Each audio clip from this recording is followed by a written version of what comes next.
ஜெய் ஸ்ரீராம், ஹர் ஹர் மகாதேவ்.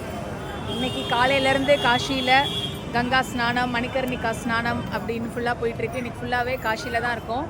இப்போ விஸ்வநாதரை சாயந்தரம் வந்து தரிசனம் பண்ணுறதுக்காக வந்திருக்கிறோம்.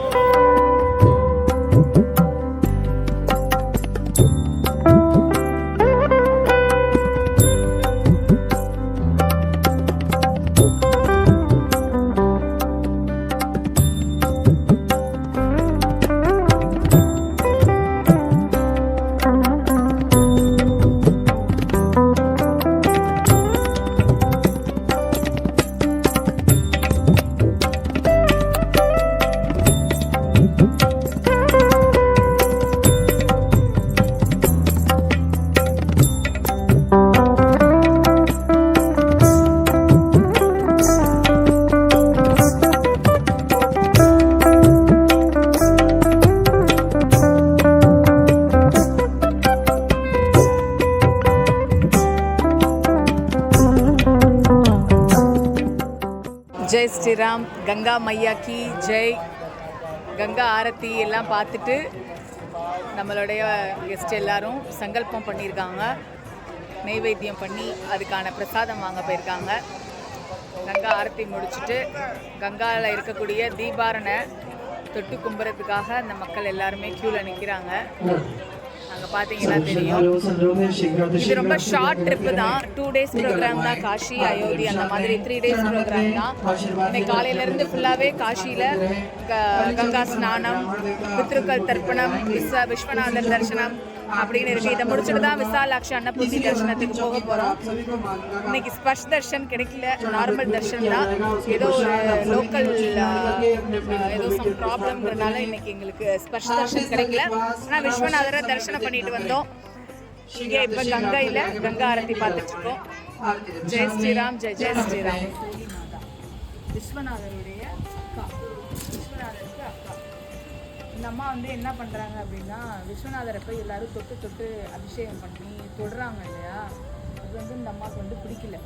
இப்போ போய் விஸ்வநாதர்கிட்ட என்ன சொல்கிறாங்க, என்ன உன்னை வந்து எல்லாரும் நீ எப்பேற்பட்ட பரம்பொருள், உன்னை வந்து எல்லாரும் தொட்டு தொட்டு கும்பிட்றதே எனக்கு பிடிக்கவே இல்லை அப்படின்னு சொல்லி விஸ்வநாதர்கிட்ட போய் பேசிக்கிறாங்க.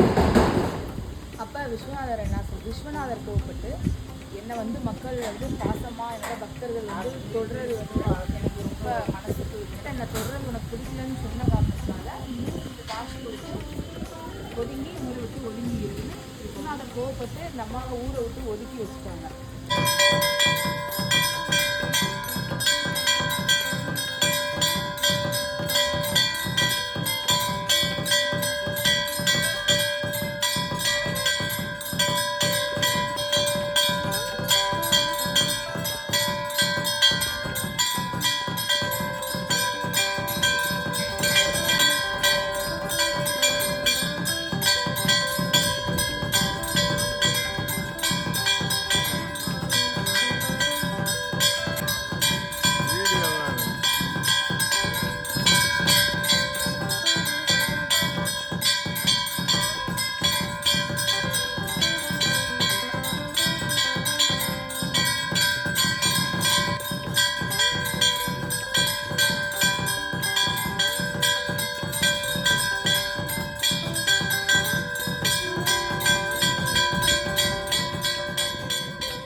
இப்போ நீங்கள் பார்த்துட்ருக்கக்கூடிய இந்த ஆலயம் துர்கா மந்திர், காஷியில் இருக்கக்கூடிய துர்கா தேவி கோவில்.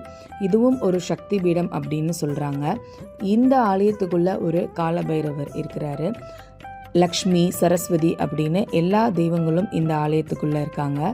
நாங்கள் இந்த தடவை ஈவினிங் எல்லா கோவிலுக்கும் போனனால எல்லா கோவில்லுமே ஆரத்தி நடந்துட்டு இருந்தது. ஜெய் ஸ்ரீராம். மே மந்தோட யாத்திரை இன்னையோட நிறைவு பெறுது. பொதுவாக 9 நாள் யாத்திரை தான் பண்ணுவோம். இந்த தடவை வந்து 5 நாள் யாத்திரை தான். அயோத்தியா, காஷி, கயா அப்படின்னு வெறும் ஷார்ட் டைம் ஆஃப் யாத்திரை தான் அந்த தடவை. இன்னையோட இந்த மந்தோட காஷி யாத்திரை நிறைவு பெறுது. பொதுவாக காஷி யாத்திரைக்கு நம்ம வயதானவர்களை தான் இத்தனை நாள் கூட்டிகிட்டு வந்திருக்கோம்.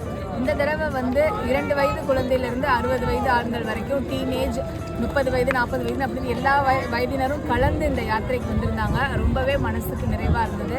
காலையில் வந்து கங்கா ஸ்நானம், விஸ்வநாதர் தரிசனம் அப்படின்னு இப்போ கங்கா ஆரத்தி எல்லாம் முடிச்சுட்டு அன்னபூர்ணி விசாலாட்சியை இப்போ போய் தரிசனம் பண்ண போகிறோம்.